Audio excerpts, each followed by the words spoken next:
service. You want to come up and join me in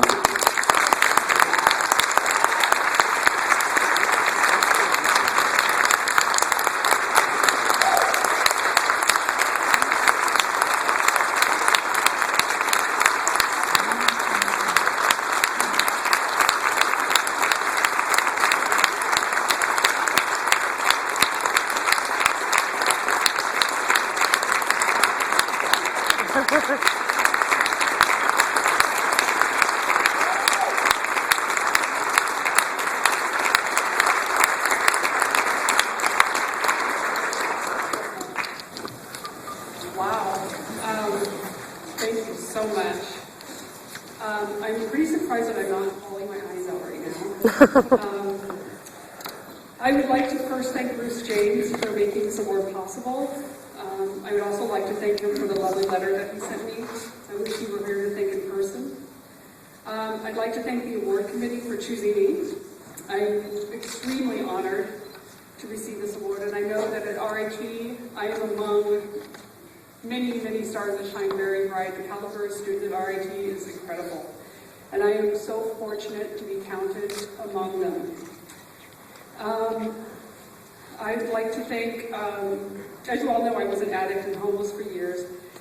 I can barely put to words what it feels like to pay forward the recent miracles of my life by giving back to the homeless and addicts in the local shelters and on the streets. It feels really amazing.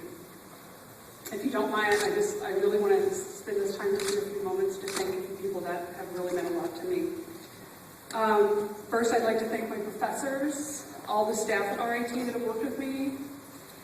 You've all encouraged me. You have shared your wisdom with me.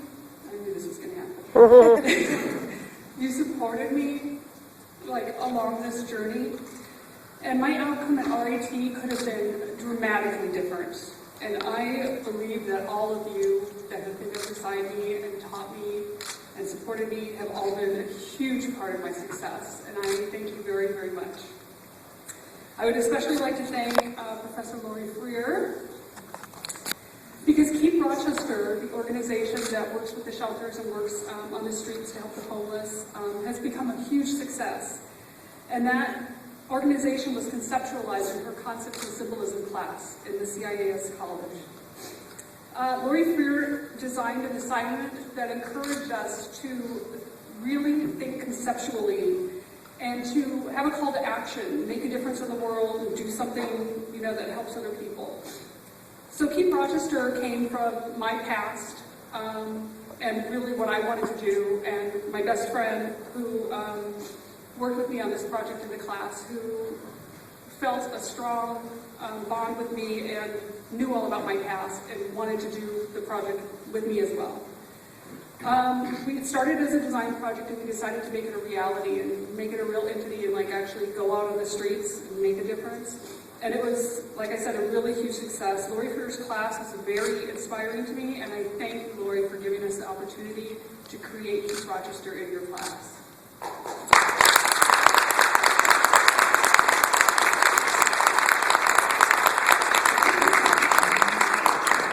That brings me to my partner in Keep Rochester.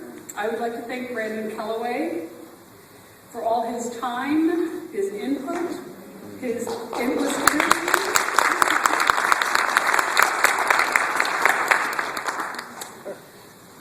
All his energy and everything we do to Keep Rochester. He and I have ran from class to class, running donation drives, literally with huge trash bags full of donations, trying to get to class in time, and then running to another one and grabbing more stuff.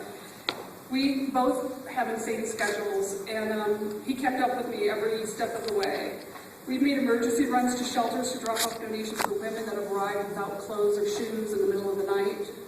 We've designed donation drives to try and fit the needs of the shelters without even considering our own hectic course schedules. And we've even spent our own few last dollars sometimes on something that a resident at a shelter needed. And every step of the way, Brandon, you've been there, and I thank you for that.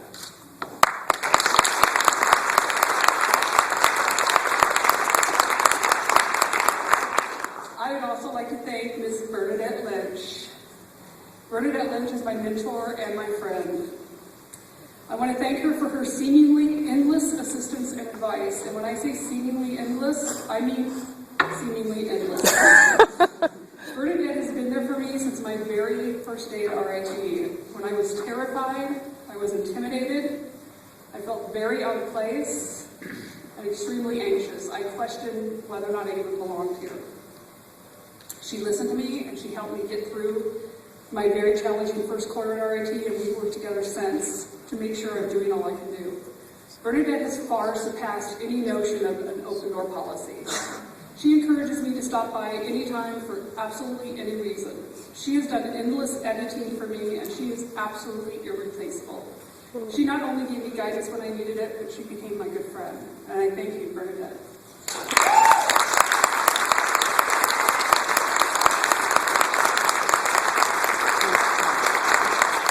Last, but certainly not least, I would like to thank my sister, Holly Nisselbauer, and my mother, Kay Nisselbauer, both of them.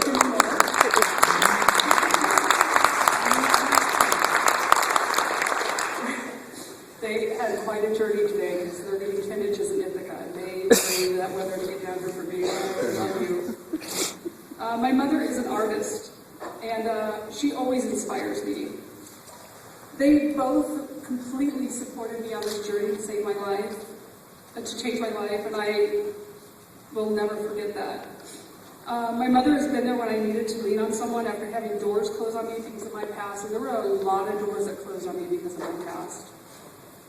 She taught me to keep trying and to break those doors down and go for what I want. I remember walking home numerous times from job interviews, job applications, or even applying with the American Red Cross, which refused my volunteer because I have a felony record.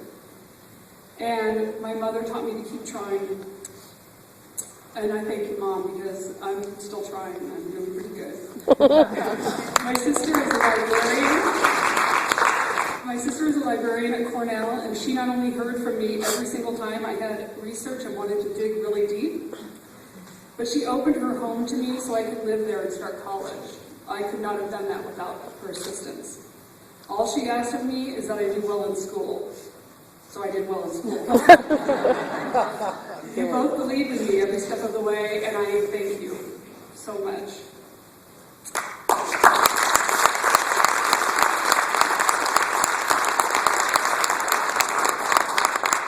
And that brings me to why we're here. The shelters. When asked where I would donate the monetary award, I had a difficult time deciding because there are so many shelters out there that need our help. I'll speak on two of the shelters, which are the two that I finally decided to give my monetary award to. And that is the Bethany House and the Women's Place.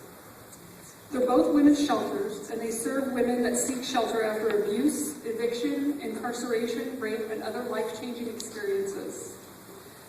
The Bethany House relies entirely on private donations. What appealed to me most about the Bethany House was that they take a lot of women that are coming straight from jail. And because that was an experience that I had and so many doors were closed to me, I immediately fell in love with that shelter. They don't ask any questions or make any demands. They just try to help these women change their lives and get on their feet, get apartments, and get jobs. And I think that's an amazing thing to do. They also work with the community. They supply diapers and baby formula to the local families in the community that have urgent needs. So I work a lot with them trying to fulfill those needs. Sister Laura, would you please come up and receive this check?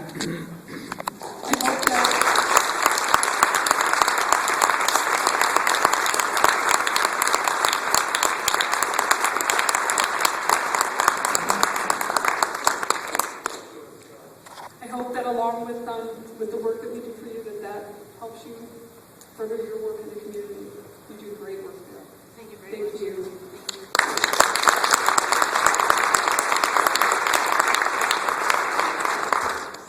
I also selected the Women's Place.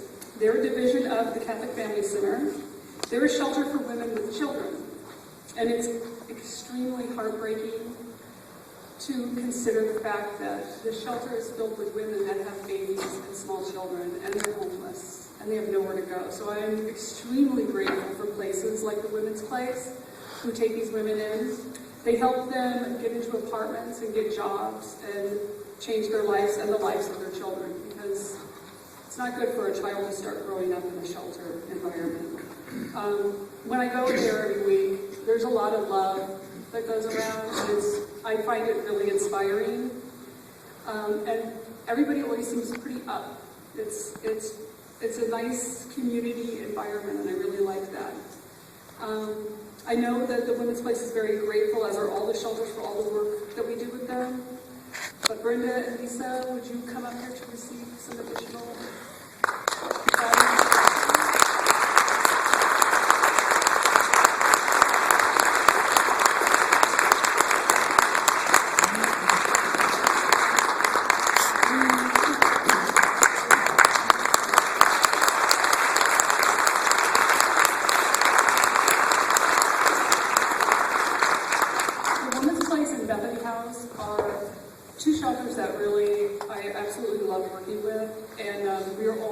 donations for them, and not to use this as a plug, but I'm going to. We're always collecting clothing, food, toiletries, and housewares, pretty much anything. Recently we got a lot of new purses from people, so we're going to plan an event where the purses are prizes at a really nice, fun Easter event. If you'd like to donate anything to Keep Rochester, you may contact us at keep@rit.edu. There's always a need for diapers and baby formula. In closing, I would just like to say that everything I've done these last 6 years of sobriety, I have done because I understand what it was to be homeless. I understand exactly how they feel. I understand how it affects your self-esteem and your dignity, possibly for life. I know the feeling of hopelessness and the feeling of futility. It can be devastating. It was for me. Rising from addiction and homelessness is very difficult, but it can definitely be done. I'm sure there are many success stories out there. I am but one, and this is definitely not the end for me. Thank you very much.